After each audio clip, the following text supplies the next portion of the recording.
Friend, wherever you are tonight, take a breath and let your shoulders soften.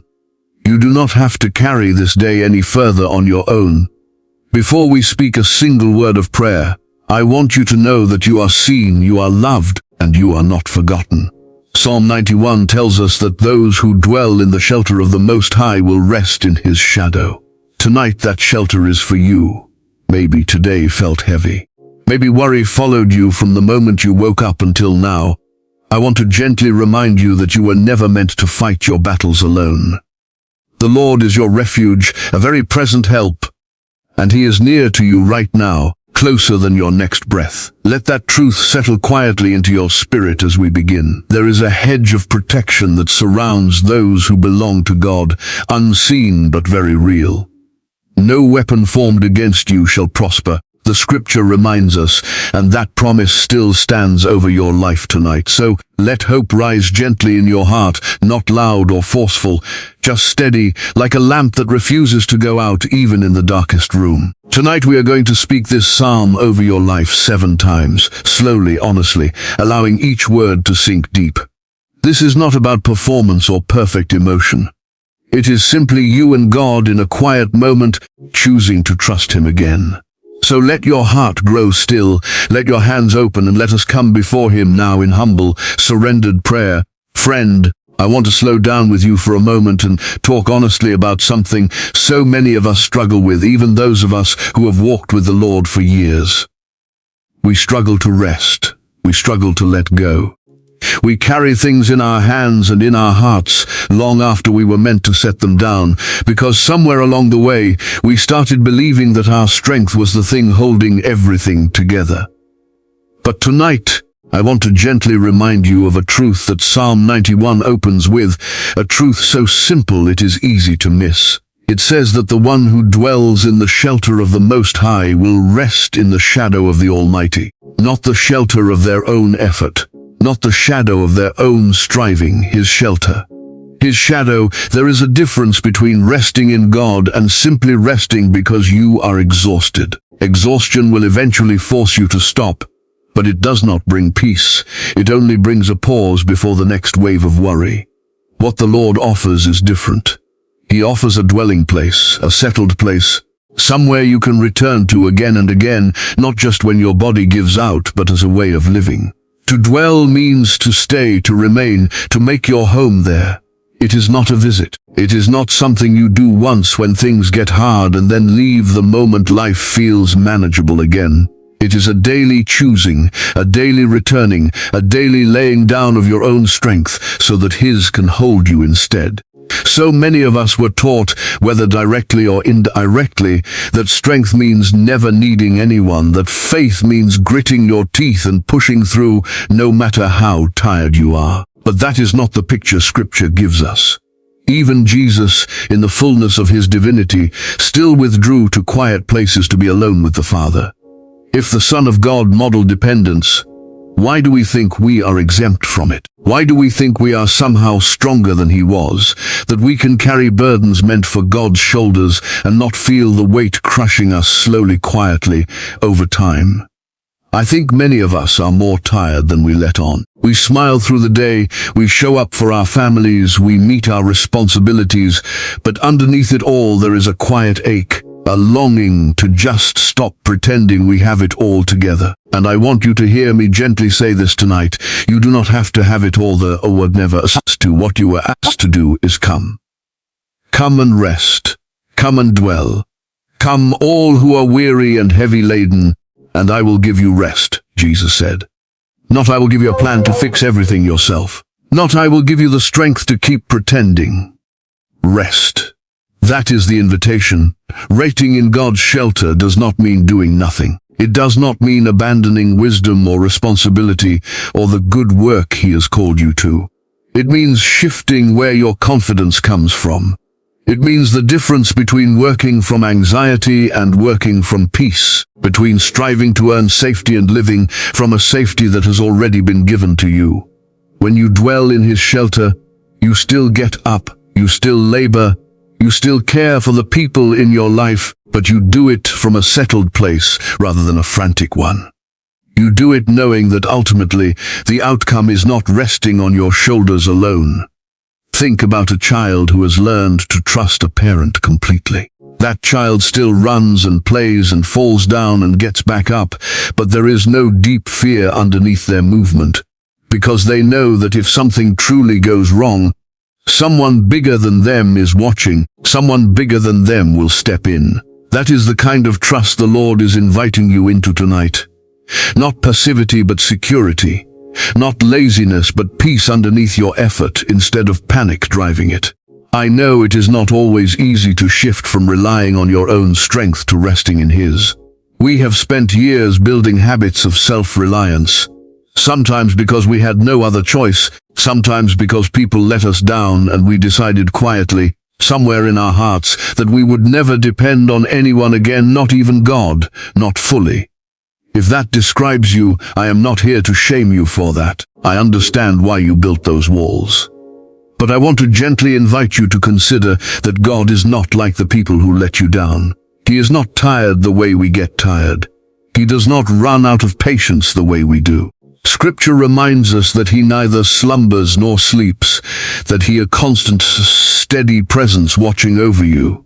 Even in the hours when you feel most alone, there is something powerful about the image of a shadow. A shadow does not shout for attention. It does not announce itself loudly. It simply exists wherever the source of light is, quietly covering whatever is beneath it. When the psalm says you will rest in His shadow, it is telling you that God's presence covers you not with noise, not with pressure, but with a quiet, steady nearness. You do not have to work yourself into some emotional frenzy to feel that shadow over you. You simply have to stop running long enough to notice it is already there. Maybe tonight you have been carrying something you were never meant to carry alone, a health concern, a financial worry, a broken relationship, a fear about your children, a fear about your future. Maybe you have been trying to fix it, manage it, control it, because it feels like if you stop pushing even for a moment, everything might fall apart. I want to speak gently into that fear tonight and remind you that your strength was never meant to be the foundation your life is built on. His faithfulness is the foundation. Your strength was only ever meant to be a response to His, not a replacement for it. Resting in His shelter also means being honest with Him about how tired you actually are. So many of us pray polished prayers, careful prayers, prayers that sound strong and put together because somewhere we learned that faith means never admitting weakness. But the Psalms themselves are full of raw honesty, full of cries for help, full of admissions of fear and exhaustion and doubt. David, the very man who wrote so much of what became Scripture, was not afraid to say he was weary, that his soul longed for rest, that his strength was failing him. And it was in that honesty, not in his performance, that he found the shelter he was writing about. So tonight I want to invite you to stop performing strength for a moment. Just for a moment. Let your guard down in this quiet space. You do not have to prove anything to God.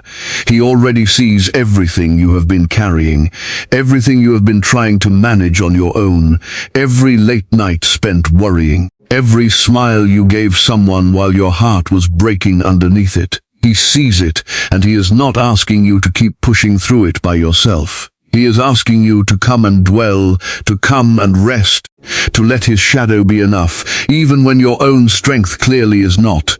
There is a kind of rest that only comes when you finally stop trying to hold everything together by sheer will. It is not the rest of sleep, though sleep matters too.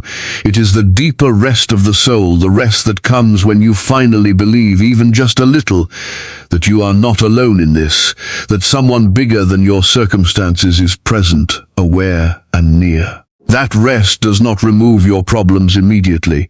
It does not mean everything gets resolved the moment you decide to trust, but it changes how you carry what you are facing. It changes the weight of it. It changes whether you are dragging yourself through each day in fear or walking through each day held. I want you to picture, just for a moment, what it might feel like to lay something down tonight, something specific, something heavy, and to simply leave it there at his feet instead of picking it back up the moment we finish speaking. That is what dwelling looks like. It is not a one-time decision made in a dramatic moment. It is choosing again and again, sometimes several times in a single day, to return to that shelter, to remind yourself that you were never meant to carry this alone, that his shadow is wide enough, steady enough, faithful enough to cover you fully. You are not weak for needing rest. You are not failing for feeling tired. You are simply human, and God has always known that about you. He built rest into creation itself, into the rhythm of every week, because he understands, far better than we do, that we were never designed to run on our own strength indefinitely. So tonight, however tired you are, however long you have been holding things together with nothing but sheer determination, I want to gently remind you that there is a shelter available to you right now, not tomorrow, not once you have earned it, but right now. Exactly as you are, friend. I want to talk with you tonight about something so many of us quietly wrestle with, even when we would never say it out loud. There are moments, sometimes long seasons, when we feel forgotten. Not just overlooked by people, but forgotten in a deeper way, as if God himself has turned his attention elsewhere while we sit in the middle of our pain. If you have ever felt that way, you are not alone, and I want to gently walk with you tonight through this truth, because it matters more than you know. You have not been forgotten. Not for a single moment. Not even now. There is something about heaviness that distorts how we see things. When we are exhausted, when grief sits on our chest, when worry keeps us awake long after the house has gone quiet, our minds start telling us stories that are not true. We start believing that because we cannot feel God's presence in that moment, he must not be present at all. We start believing that because our prayers seem to echo into silence, they must not be heard. But feelings, as real as they are not always reliable narrators of truth. Scripture tells us that God is near to the brokenhearted, that he saves those who are crushed in spirit. Near, not far, not distracted, not distant. Near, even when it does not feel that way. I think about the story of Hagar in the wilderness, sent away, afraid, believing she and her son would die alone in the desert with no one watching, no one caring. And yet in that very moment, God saw her. He heard the cry of her child. He met her in the place where she felt most abandoned, and she gave him a name that still echoes today, the God who sees. Not the God who sees only the strong, only the faithful, only the ones who have it together. The God who sees the ones who feel forgotten, the ones hiding in wilderness places, the ones who believe no one is watching. He saw her then, and he sees you now. Maybe you are in a season where your prayers feel like they are bouncing off the ceiling. Maybe you have been asking God for the same thing for months, even years, and heaven feels silent. I want to gently remind you that silence is not the same as absence. A season without an answer is not evidence that you have been forgotten. Sometimes the deepest work God does in us happens in the waiting, in the quiet, in the space where we cannot see his hand moving, but he is moving nonetheless. The Psalms are full of these honest cries. How long, O Lord, will you forget me forever? Even those who wrote scripture wrestled with feeling forgotten. That wrestling is not a sign of weak faith. It is a sign of honest faith. There is a difference between God being silent and God being absent. Even in the quietest seasons of your life, he has not stepped away. Think about a parent watching a child learn to walk. The parent does not hover over every single step, hands gripping tightly, because that would prevent the child from ever learning to stand on their own. Instead, the parent watches closely, ready to catch them the moment they truly need it, present the entire time, even when it looks from the outside like they have stepped back. God's nearness does not always look like immediate rescue. Sometimes it looks like quiet presence in the waiting, strength given for just the next step rather than the whole staircase at once. I want you to consider something about your heaviest moments specifically, not just your ordinary days, but the moments that nearly broke you, the diagnosis you did not expect, the relationship that ended without warning, the financial collapse that stole your sleep, the loss that hollowed you out. In those exact moments when you felt like you were sinking, I believe God was closer to you than he had ever been. Scripture says he is close to the brokenhearted, not close to the composed, not close to the ones who have everything figured out, close to the brokenhearted. That means your breaking was not a barrier to his presence. It was the very place where his presence gathered closest around you. Sometimes we equate feeling God with feeling good, and when the feeling good disappears, we assume the feeling God has disappeared too. But presence and emotion are not always the same thing. There were nights, I am sure, in your life when you could not feel anything but numbness or grief. And yet, somehow you kept breathing, somehow you kept standing, somehow you made it through a day you were certain would break you. That was not simply your own resilience. That was grace holding you together in ways too quiet for you to notice at the time. Looking back, so many of us can see it clearly, even if we could not see it while we were living through it. I want to speak directly to whatever heaviness you are carrying right now, whatever specific weight brought you to this quiet moment tonight. Maybe it is loneliness that feels like it will never lift. Maybe it is a wound from years ago that still aches when certain memories surface. Maybe it is simply the accumulated weariness of trying to hold your life together while feeling like no one truly sees how hard you are working just to keep going. I want you to hear this clearly. God sees the parts of your story that no one else knows about.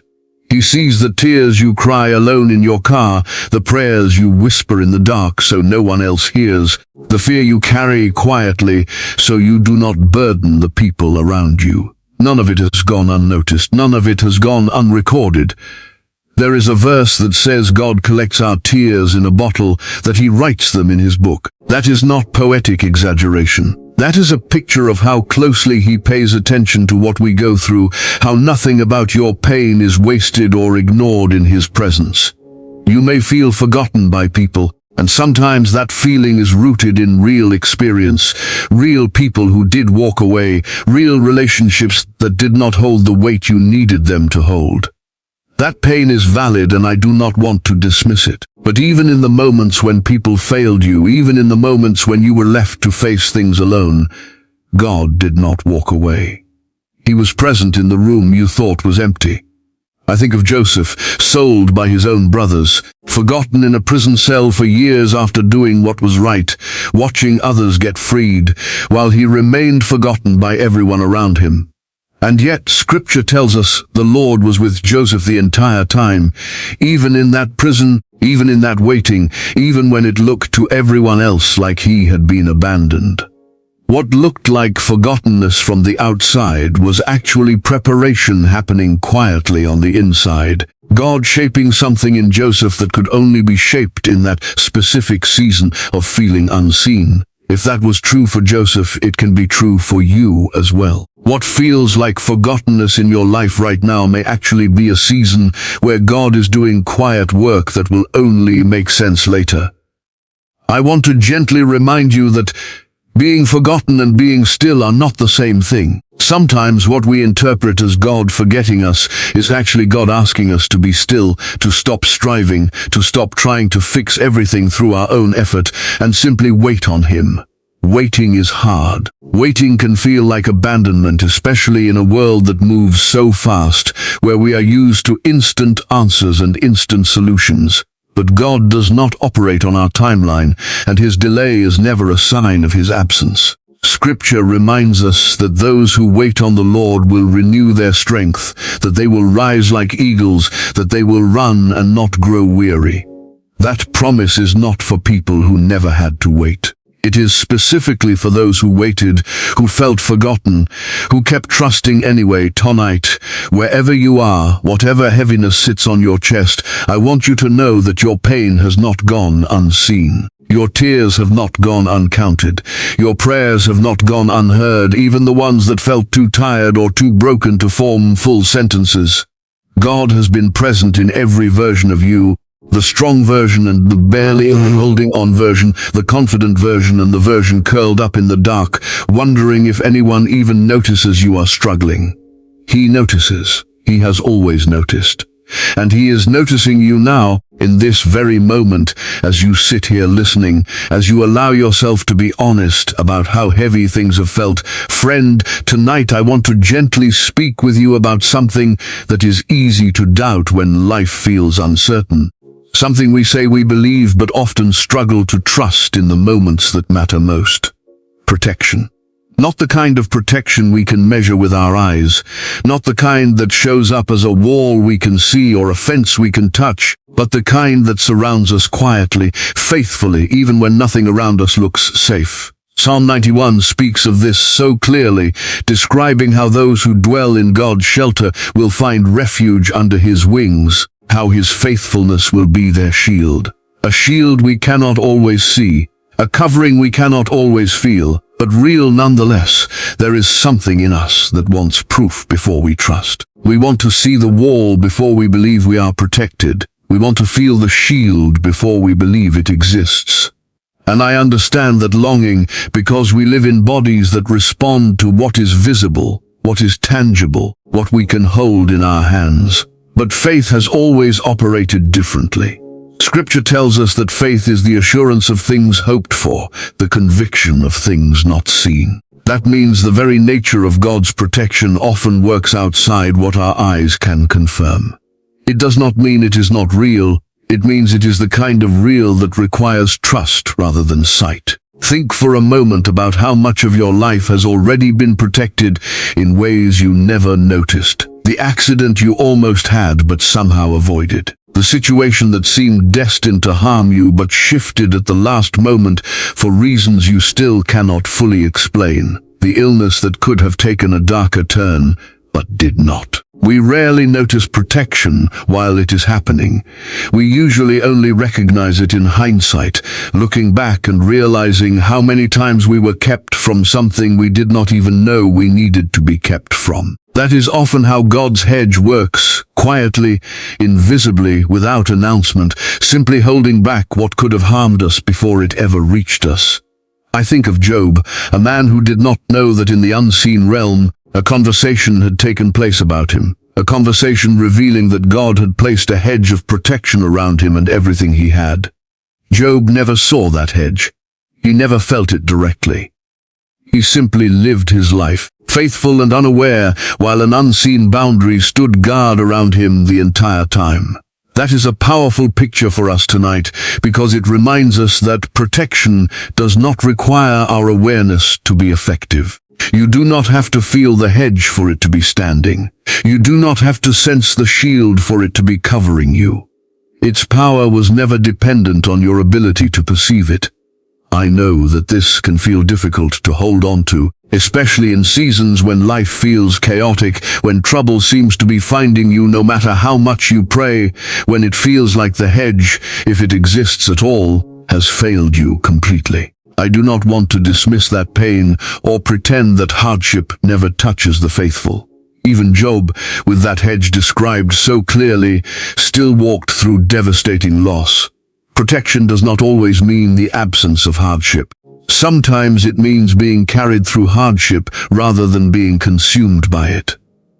Sometimes it means surviving what should have destroyed you, standing again after something that should have kept you down, finding strength you did not know you had because something unseen was holding you up the entire time. There is a kind of protection that keeps danger from reaching us at all, and there is another kind of protection that meets us in the middle of danger and refuses to let it have the final word. Both are real. Both are described throughout Scripture. Even walking through the valley of the shadow of death, the psalm tells us we do not have to fear evil because his presence is with us. His rod and staff bring comfort. That protection is not the removal of the valley. It is the assurance that we do not walk through it alone, that something unseen is guiding us safely through even the darkest paths we could imagine. I want you to consider the times in your own life when you made it through something you were certain would break you completely. The loss that felt unbearable, the diagnosis that terrified you, the relationship that ended in a way that shattered your sense of safety. And yet here you are, still breathing, still standing, still capable of hope even after everything you have walked through. That is not simply human resilience, though resilience matters.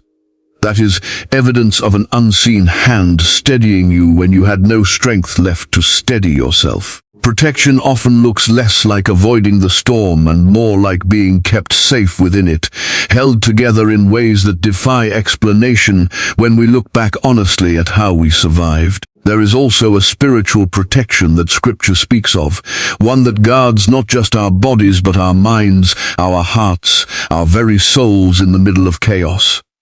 Paul writes about a peace that surpasses understanding, a peace that guards our hearts and minds. That word guard is a protective word, the same kind of imagery used for a soldier standing watch. That means even when your circumstances remain unresolved, even when the outward danger has not disappeared, there is a peace available to you that stands guard over your inner life, keeping fear from fully overtaking you, keeping despair from having the final say. That peace is itself a form of unseen protection, quietly standing watch over the parts of you that the enemy would love to destroy. I think many of us picture spiritual warfare and protection only in dramatic terms, and while there are certainly seasons of intense battle, I want to remind you tonight that most of God's protective work happens quietly, in the ordinary rhythms of your life. It happens in the friend who calls you at exactly the right moment. It happens in the sudden shift of plans that kept you from being somewhere you should not have been. It happens in the peace that settles over you in a moment when panic would have made perfect sense. These are not coincidences stacked upon coincidences.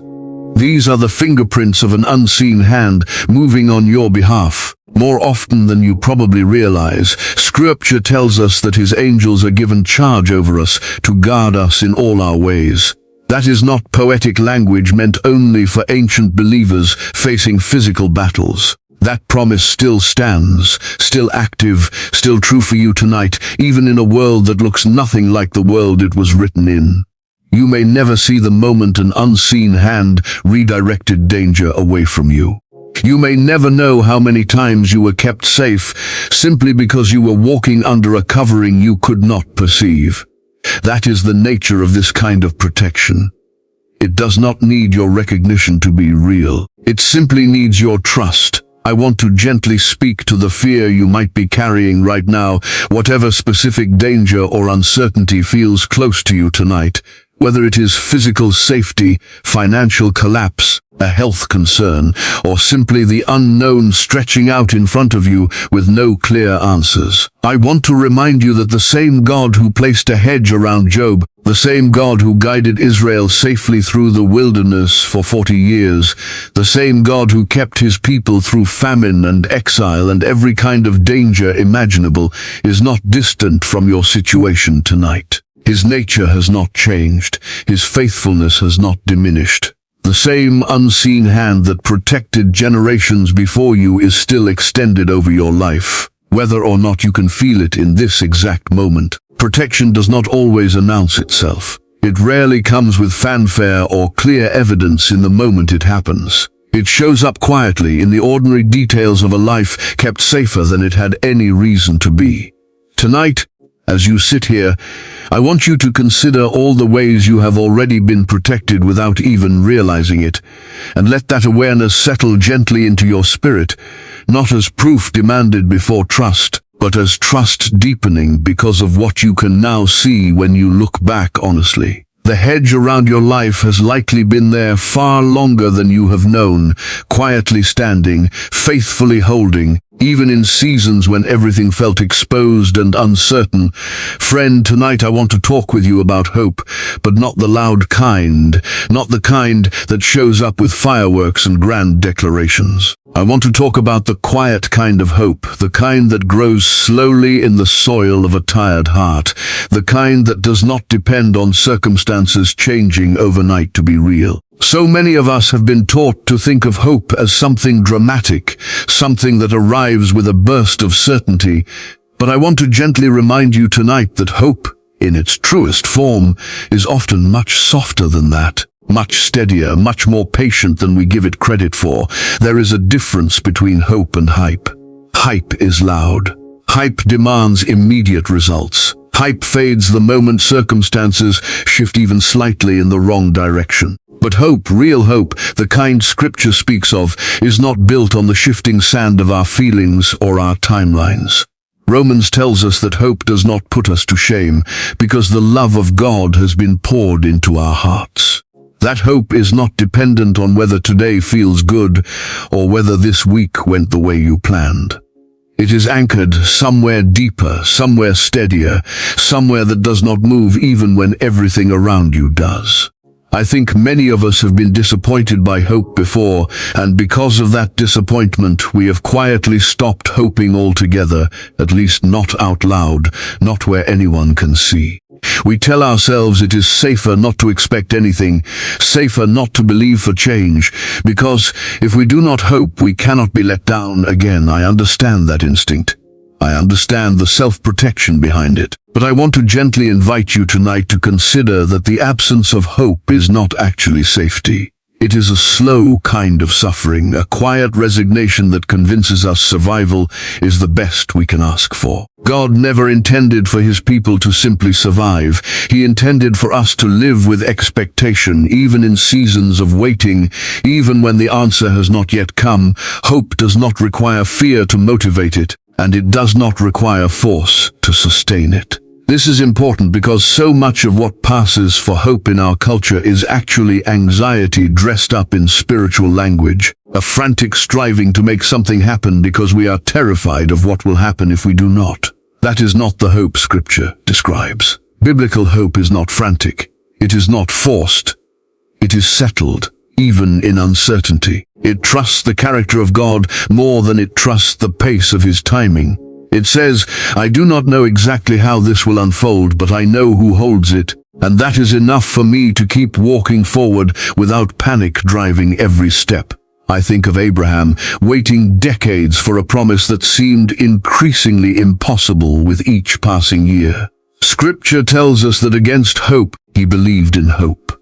That phrase has always struck me deeply, because it acknowledges that from every natural, visible standpoint, hope made no sense.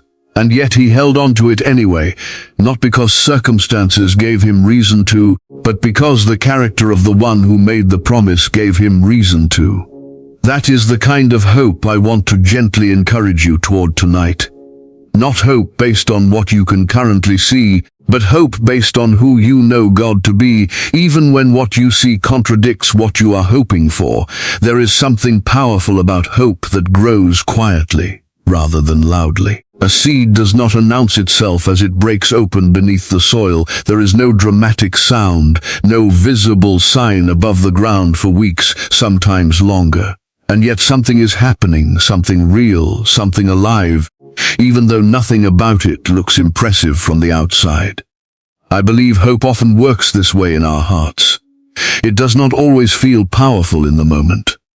It does not always come with overwhelming emotion or certainty. Sometimes it is simply the quiet decision to keep believing for one more day, to keep trusting for one more week, to keep showing up in prayer even when the answer has not yet come. I want you to consider the difference between striving toward hope and resting in hope.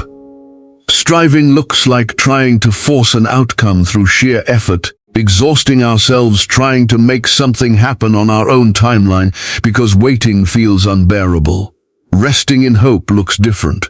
It looks like doing what is ours to do, faithfully and wisely, while trusting God with what is his to do, the timing, the outcome, the details we cannot control no matter how hard we try.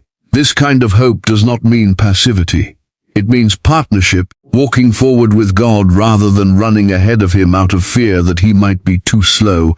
So many of us live with a quiet fear that if we stop pushing, stop worrying, stop trying to control every outcome, everything will fall apart. But I want to gently remind you tonight that fear has never once produced lasting peace. Fear might motivate short bursts of action, but it cannot sustain you long term, because fear is exhausting, and eventually it collapses under its own weight. Hope, on the other hand, sustains. It gives you the strength to keep going, not because you are afraid of what will happen if you stop, but because you trust that even in the waiting, even in the uncertainty, something good is still being worked out. Even if you cannot yet see the shape of it, Isaiah tells us that those who wait on the Lord will renew their strength, that they will mount up with wings like eagles, that they will run and not grow weary, that they will walk and not faint. Notice the order in that promise. It does not begin with running. It begins with waiting. It begins with the quiet, unglamorous posture of trusting God in the in-between, before the strength returns, before the eagle wings lift you higher, before the running even becomes possible again. So much of our hope journey happens in that first stage, the waiting stage, the stage that looks like nothing is happening even though everything necessary is quietly forming beneath the surface. I want to speak gently to whatever specific situation has made hope feel difficult for you lately. Maybe it is a relationship you have been praying for that shows no signs of change. Maybe it is a health situation that has not improved despite your prayers. Maybe it is a financial burden that feels heavier with each passing month.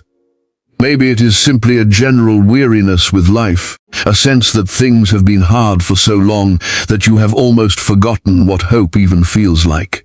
I want you to hear me say clearly tonight, hope has not abandoned you.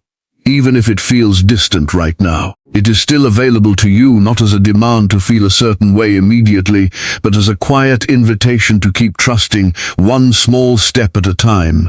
Hope rising quietly does not mean hope rising weakly. There is nothing weak about a hope that holds steady through hardship, that refuses to give up even when circumstances give every reason to. In fact, I would say that quiet hope, the kind that persists without needing constant emotional reinforcement, without needing dramatic breakthroughs to stay alive, is actually one of the strongest, most resilient forms of faith there is. It does not need applause. It does not need proof at every turn. It simply keeps trusting, day after day, in the quiet, unseen way that mirrors how seeds grow, how roots deepen, how the most important things in life often develop slowly beneath the surface, long before we ever see the fruit above ground.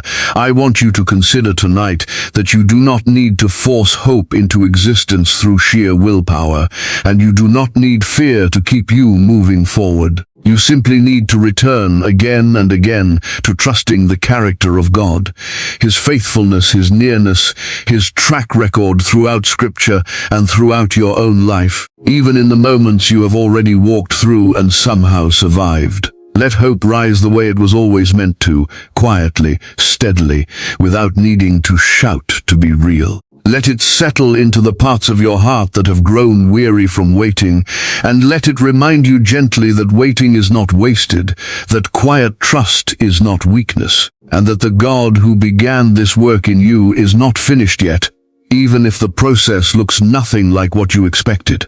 Friend, I want to close our time together tonight by talking about something that touches almost everything else we have already spoken about, and that is surrender. Not surrender in the way the world uses that word, not defeat, not giving up, not losing. I mean surrender in the way Scripture describes it, the quiet, honest laying down of control before a God who has already proven Himself faithful again and again, even in the moments we could not see it clearly at the time. Surrender is not weakness. It is one of the bravest things a person can do, because it requires trusting someone else with what we have spent so much of our lives trying to hold on to ourselves. So many of us come to prayer the way we come to everything else in life, trying to perform, trying to say the right words, trying to sound faithful enough, humble enough, put together enough, as if God is grading us on our delivery rather than simply longing for our honesty. I want to gently free you from that tonight. Prayer was never meant to be a performance. It was never meant to be a test you pass or fail based on how eloquent your words are or how composed you sound. Prayer is simply communication, honest and real, between a child and a father who already knows everything you are going to say before you say it, and loves you regardless. Think about how differently we behave with people we trust completely compared to people we are trying to impress. With people we are trying to impress, we carefully choose our words, we hide our weaknesses, we present a version of ourselves that looks stronger, more capable, more together than we actually feel. But with people we trust deeply, the people who have proven over time that they love us no matter what, we can simply be ourselves. We can say the messy things. We can admit the fears we would never say out loud to anyone else. We can cry without needing to explain why. That is the kind of relationship prayer was always meant to be. Not a performance for an audience, but an honest conversation with someone who already knows you completely and loves you anyway. Jesus modeled this so clearly for us. In the Garden of Gethsemane, in what must have been the most difficult night of his life, he did not offer a polished, composed prayer. He said plainly that his soul was overwhelmed with sorrow, even to the point of death. He asked honestly if there was any other way. That is not the language of performance. That is the language of surrender, raw and real, laid bare before the Father without pretense. And even in that honesty, even in that vulnerability, he still ended with trust. Not my will, but yours be done. That is the pattern surrender follows, honest about the difficulty, and still willing to trust the outcome to God. I think many of us hold back in prayer because we are afraid that if we are too honest, too raw, too real about our doubts and our fears, we will somehow be failing at faith. But I want to remind you tonight that faith is not the absence of honesty. Faith is often expressed most powerfully through honesty. The Psalms are full of raw, unfiltered cries to God, questions, complaints, exhaustion, fear, and yet these very words became some of the most treasured parts of Scripture because they show us that God welcomes our honesty rather than requiring us to hide it. He is not asking you to pretend everything is fine. He is asking you to bring him everything exactly as it is. Surrender means laying down the belief that you have to fix everything yourself before you come to God. So many of us wait to pray until we have already tried everything else first, as if prayer is the last resort rather than the first response. I want to gently invite you to consider a different rhythm. One where prayer becomes the starting point rather than the final option, where surrender happens early rather than only after exhaustion has already taken everything you had to give. This does not mean you stop taking action in your life. It means your action flows out of surrender rather than replacing it, that you move forward trusting God rather than trying to control every outcome through sheer effort. There is a kind of exhaustion that comes specifically from trying to control what was never ours to control in the first place. We were never meant to carry the weight of every outcome, every uncertain future, every unanswered question. That weight belongs to God, and when we try to carry it ourselves, we end up exhausted in a way that even rest cannot fully repair. Because it is not simply physical tiredness, it is the deep weariness of trying to be God in our own lives when we were never meant to hold that role. Surrender releases that weight. It does not mean the situation disappears. It means you stop carrying it as though everything depends on your own strength. I want you to picture for a moment what it might feel like to open your hands tonight, literally, or simply in your heart, and release whatever you have been gripping so tightly. Maybe it is a fear about your health. Maybe it is worry about a child who has wandered from the path you hoped they would walk. Maybe it is anxiety about finances, about a relationship, about a decision you do not know how to make. Whatever it is, I want to gently invite you to say it honestly to God tonight.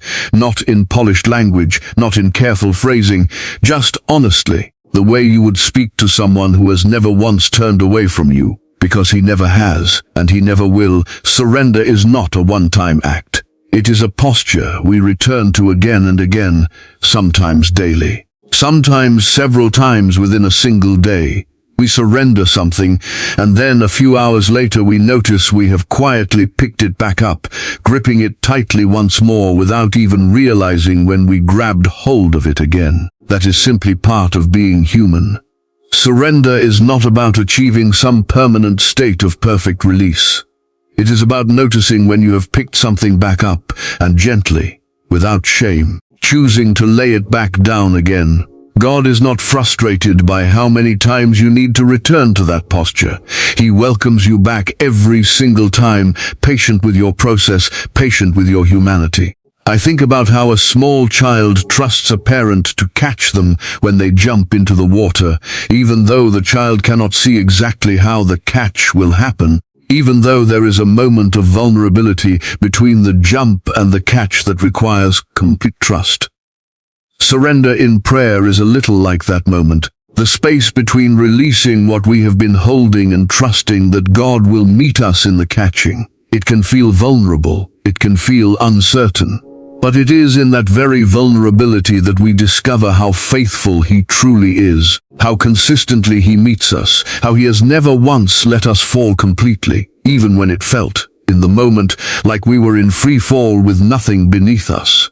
Tonight, I do not want you to worry about saying the right words. I do not want you to feel pressure to sound spiritual or composed or strong. I simply want you to come honestly, exactly as you are, with whatever you are carrying, whatever you are afraid of, whatever you have been trying to hold together on your own for far too long. Surrender does not require perfect faith. It only requires willingness. A willingness to open your hands even slightly, to admit that you cannot carry everything alone, to trust, even imperfectly, that the God who has been faithful before will be faithful again now. This is what prayer was always meant to be, not a performance to prove your faith, but a surrender that reveals it quietly, honestly, in the ordinary moments where you finally stop pretending and simply come as you are. Let tonight be one of those moments. Let your prayer be simple. Let it be honest. Let it be less about the right words and more about the right posture, hands open, heart soft, trusting the one who has never once stopped watching over you. Even in the seasons when it felt like He was far away, even in the moments you were most afraid to admit how tired you had truly become.